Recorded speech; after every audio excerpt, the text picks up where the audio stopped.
Olá pessoal, bem-vindos de volta ao nosso canal. Hoje, vamos mergulhar fundo em uma notícia que está agitando os corredores do poder em Brasília e o mercado financeiro. Estamos falando de uma reportagem bombástica do jornal Valor Econômico, que coloca o ministro do Supremo Tribunal Federal, Alexandre de Moraes, no centro de uma polêmica envolvendo o Banco Central e o Banco Master. Fiquem ligados, porque essa história tem muitas camadas e vamos desvendar tudo para vocês. A reportagem afirma que o ministro Alexandre de Moraes teria procurado Gabriel Galípolo, o atual presidente do Banco Central. E qual era o assunto? A situação do Banco Master. Para quem não está familiarizado, o Banco Master é uma instituição financeira que, segundo a matéria, passava por um momento delicado, estava enfrentando dificuldades. E no meio de negociações para uma possível venda, o ponto central da questão é que o Banco Central é o órgão técnico responsável por analisar a saúde financeira dos bancos, autorizar operações e garantir a estabilidade do sistema. Então, quando um ministro do STF, que faz parte do Poder Judiciário, entra em contato com o presidente do órgão regulador para tratar de um caso específico como esse, acende-se um grande sinal de alerta. Por que essa conversa teria acontecido? Qual era o interesse do ministro nesse assunto? A reportagem do Valor Econômico levanta exatamente esses questionamentos, sugerindo que essa movimentação pode extrapolar os limites da atuação de um membro do judiciário. Imediatamente, o caso ganhou uma enorme repercussão, tanto na política quanto no meio jurídico. O debate que se abriu é sobre um possível conflito de interesses. Afinal, a esfera judicial deveria ser separada da esfera técnica e regulatória do Banco Central. A grande pergunta que todos estão fazendo é: qual a natureza desse contato? Foi um simples pedido de informações, uma sondagem? Ou foi algo mais, talvez uma tentativa de influenciar o processo que estava em andamento no Banco Central? É importante ressaltar que o processo de análise de um banco em dificuldade é extremamente técnico e sigiloso. Envolve dados financeiros sensíveis, planos de recuperação e decisões que podem impactar todo o mercado. Por isso, a autonomia do Banco Central é um pilar fundamental para a credibilidade do nosso sistema financeiro.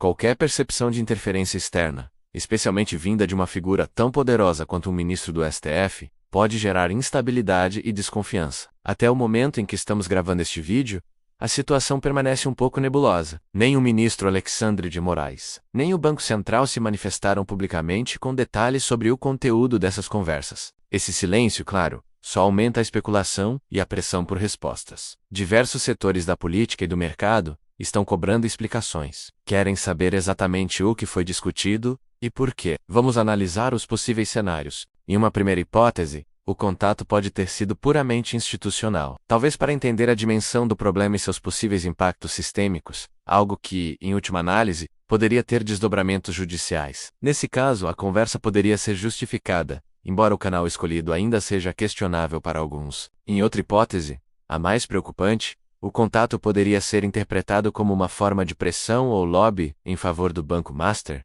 tentando influenciar a decisão do Banco Central. Se isso for comprovado, seria um desvio grave das funções de um ministro do STF e poderia configurar uma violação dos limites institucionais entre os poderes. Isso abriria um precedente perigoso para a relação entre o judiciário e os órgãos reguladores. A discussão também passa pela figura de Gabriel Galípolo, o presidente do Banco Central. Como ele reagiu a esse contato? A decisão final do Banco Central sobre o Banco Master foi técnica e isenta, ou foi de alguma forma influenciada por essa conversa? São perguntas que por enquanto continuam sem resposta e que são cruciais para entender a gravidade da situação. O episódio serve como um lembrete da importância da transparência e da separação dos poderes. Em uma democracia saudável, cada instituição tem seu papel bem definido, e a interferência indevida de uma sobre a outra pode minar a confiança da população e dos investidores no sistema como um todo. O judiciário deve julgar, o executivo deve administrar, e o legislativo deve legislar. E órgãos técnicos como o Banco Central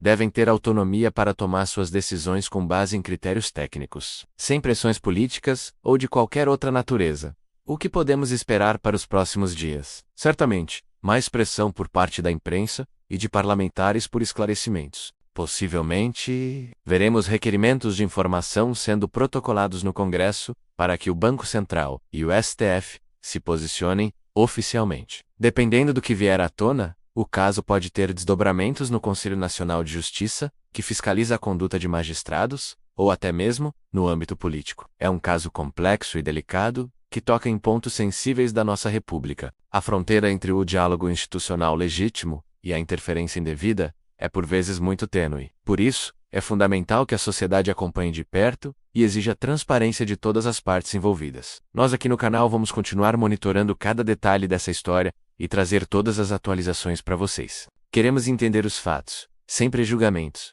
para que cada um possa formar sua própria opinião. Essa história está apenas começando e promete novos capítulos. O que você acha de tudo isso? Deixe sua opinião aqui nos comentários. Você acredita que foi um contato institucional normal ou uma interferência indevida? Vamos debater de forma respeitosa e construtiva. Obrigado por assistirem até aqui. Se você gostou da nossa análise e quer se manter informado sobre os principais acontecimentos do Brasil, não se esqueça de se inscrever no canal, ativar o sininho para não perder nenhuma novidade e deixar o seu like para apoiar o nosso trabalho. Até o próximo vídeo.